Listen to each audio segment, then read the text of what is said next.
By the mid-20th century, English-speaking philosophy had largely split into two camps. One side focused intensely on linguistic analysis, treating philosophical problems as puzzles of grammar. The other deferred to the hard sciences, reducing philosophy to a tool for clarifying scientific methods. This photograph shows John Anderson addressing his students. He rejected both of those prevailing trends. From an isolated academic post at the University of Sydney in Australia, he spent 3 decades constructing a massive, unified philosophical system that completely ignored the rest of the world's academic fashions.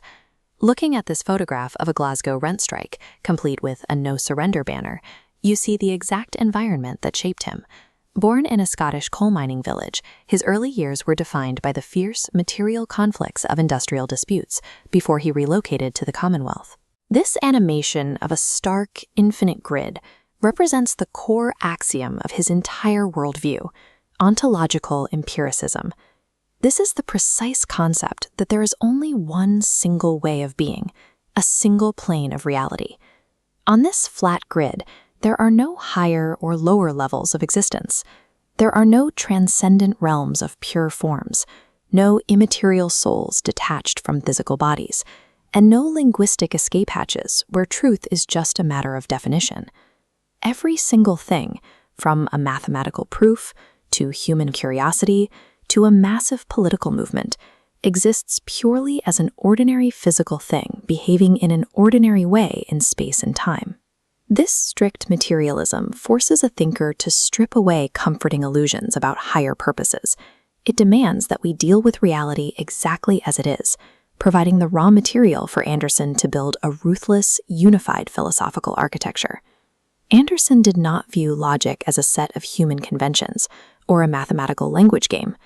To him, logic described the literal, physical architecture of reality itself. This diagram illustrates his basic unit of existence, the state of affairs. A physical object, a particular, bears a distinct quality, a universal. There is no logical gap. Universals exist strictly here, inextricably embedded within the physical things they describe. To map these, Anderson relied on the traditional Aristotelian propositional forms, A, E, I, and O. A messy phrase like "many hands make light work" had to be locked tightly into the A form. All shared activities are lightened.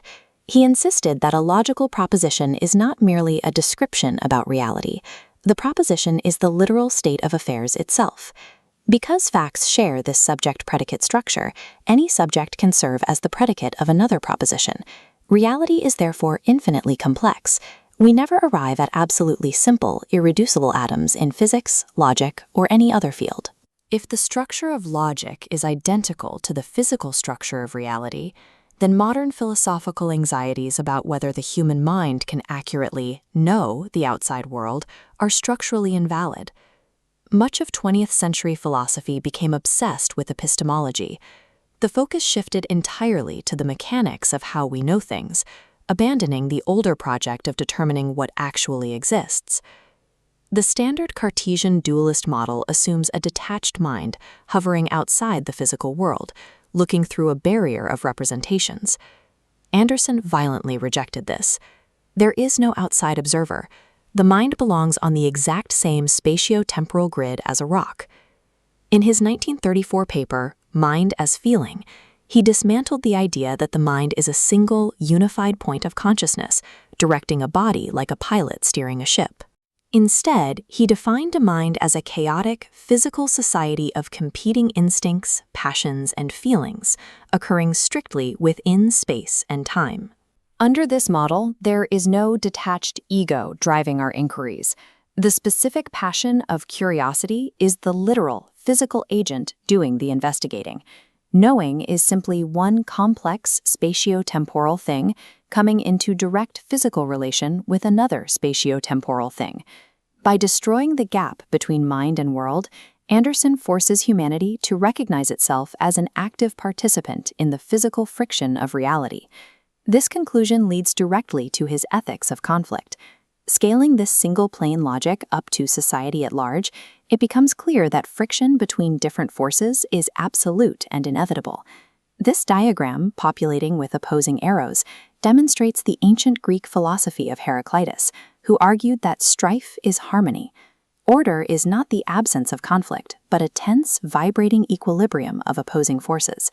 Because of this, Anderson rejected traditional moral philosophy.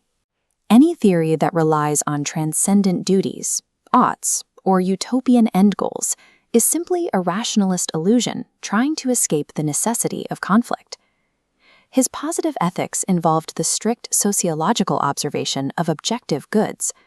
He treated goodness as a natural, discoverable quality in the world, not a rule imposed from above. He identified these specific goods within disinterested, productive activities.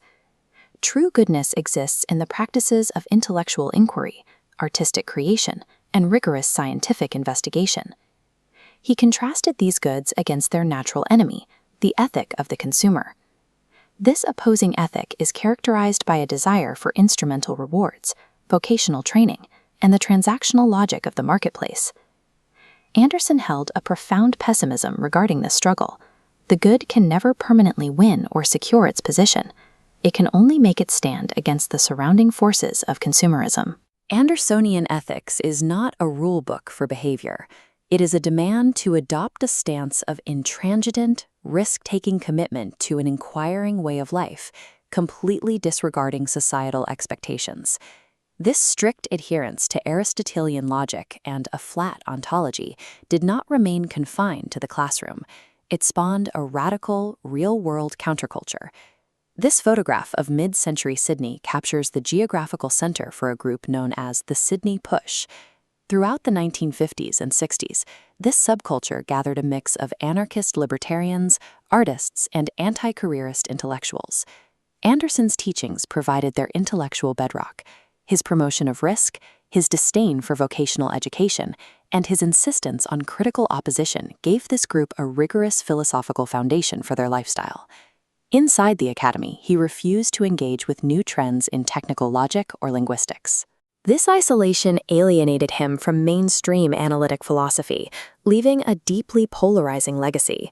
Even his most famous students, like D.M. Armstrong and J.L. Mackie, eventually had to dismantle parts of his system to modernize it, though they openly acknowledged his massive influence on their own work. His combative, uncompromising style left a fractured institution. In 1974, the University of Sydney's philosophy department suffered a bitter secession, splitting into two warring units over the very nature of philosophical inquiry. Armstrong later assessed Anderson as a failed great philosopher, noting that he dared to play for higher stakes than the rest of his contemporaries. Anderson's enduring value lies in his scale. He kept alive the ancient ambition of total system building, demanding we face a single, complex, and conflicting reality, without the comfort of higher powers or easy epistemological excuses.